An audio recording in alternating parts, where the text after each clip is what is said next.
నందు ప్రేమిన సోదరి సహోదరులకు యేసుక్రీస్తు నామములో శుభములు. దేవుని యొక్క నూతనమైన కృప మీకు కలుగునుగాక. ఈరోజు దేవుడు మనకిచ్చిన మాట 2వ దినవృత్తాంతాల గ్రంథము 15వ అధ్యాయము 7-8 వచనాలు. కాగా మీరు బలహీనులు కాక ధైర్యం వహించుడి, మీ కార్యము సఫలమగును.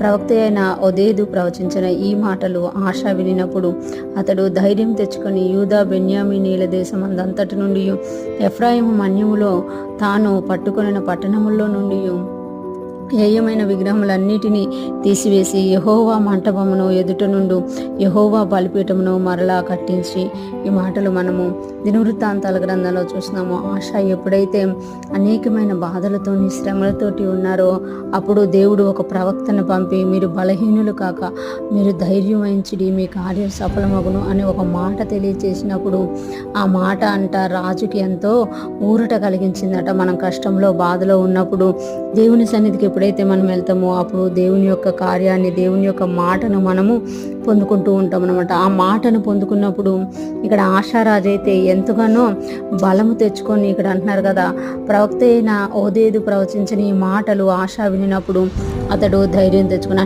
అంటే అంతవరకు ఆశ ధైర్యము వదిలిపోయి సడలిన చేతులతో ఉన్నట్టుగా మనం చూస్తున్నాం. ఎప్పుడైతే ప్రవక్త ద్వారా ఒక మాట వచ్చిందో నీ కార్యం సఫలమైతుంది, ధైర్యం వహించు, బలహీనులు కాకండి అన్నప్పుడు మరలా ఆశ ధైర్యం తెచ్చుకొని బలహీనులు కాకుండా ఆ కార్యం చేయడానికి ముందుకెళ్ళినట్లుగా మనం చూస్తున్నాం. ఇక్కడ చూస్తే అతడు ధైర్యం తెచ్చుకొని యూదా బెన్యామీనీల దేశములు అంతటి నుండి ఎఫ్రాయిము మన్యములో తాను పట్టుకున్న పట్టణముల్లో నుండి హేయమైన విగ్రహములన్నిటినీ తీసివేసి యెహోవా మంటపం ఎదుట నుండి యెహోవా బలిపీఠమును మరలా కట్టించాడు. బలిపీఠం కట్టించడమే కాకుండా కింద వచనాల్లో మనం చూస్తే సేవా పరిచర్య జరిగించినట్లుగా మనం చూస్తామట. ఎప్పుడైతే మనము శ్రమ, శోధన, కష్టం గుండా వెళ్తున్నామో దేవుని సన్నిధిలోకి వెళ్ళినప్పుడు దేవుడు ఒక మాటను మనకి దయచేస్తారు. ఎప్పుడైతే మనం ఆ మాటను పట్టుకుంటామో దేవుడు కార్యం చేసే దేవుడుగా ఉన్నారనమాట.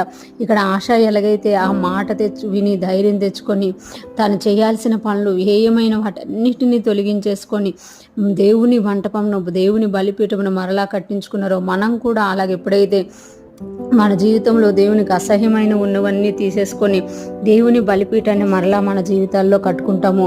అప్పుడు మనము దేవుని యొక్క ప్రసన్నతను పొందుకొని మరలా మన కార్యాల్లో సఫలతను చూస్తాం. ఈరోజు ఫ్రెష్మన్ ఉంటున్న ప్రతి ఒక్కరూ జ్ఞాపకం చేసుకోవాలి.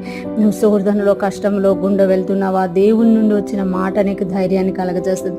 దేవుని నుండి మాట రావాలంటే దేవుని సన్నిధిలోకి మనం వెళ్ళాలి, దేవునికి సన్నిధిలో ప్రార్థించే వారిగా ఉండాలి. అప్పుడు దేవుని మాటను మనం పొందుకొని ఆ మాటను బట్టి మనం ఆశలాగా ధైర్యం వహించి మనలో దేవునికి ఆయాసకరమైనవి, హేయమైనవి ఏమున్నాయో తీసేసుకొని దేవునికి సంతోషకరం కలిగించే బలిపీఠమును మరలా మనం కట్టుకొని దేవుని సన్నిధిలో ఎదిగే వారంగా ఉన్నప్పుడు మన కార్యాలన్నీ సఫలమవుతాయి అని ఇక్కడ తెలియజేయబడుతుంది. ఈరోజు ఫ్రెష్మన్ ఉంటున్న ప్రతి ఒక్కరూ కూడా మరలా మన బలిపీఠములను కట్టుకొని దేవుణ్ణి స్థాపించుకొని ఆయన్ని చూస్తూ ముందుకు సాగిపోదుము గాక. బలహీనులు కాక ధైర్యం వహించి ముందుకు నడుచుదుము గాక.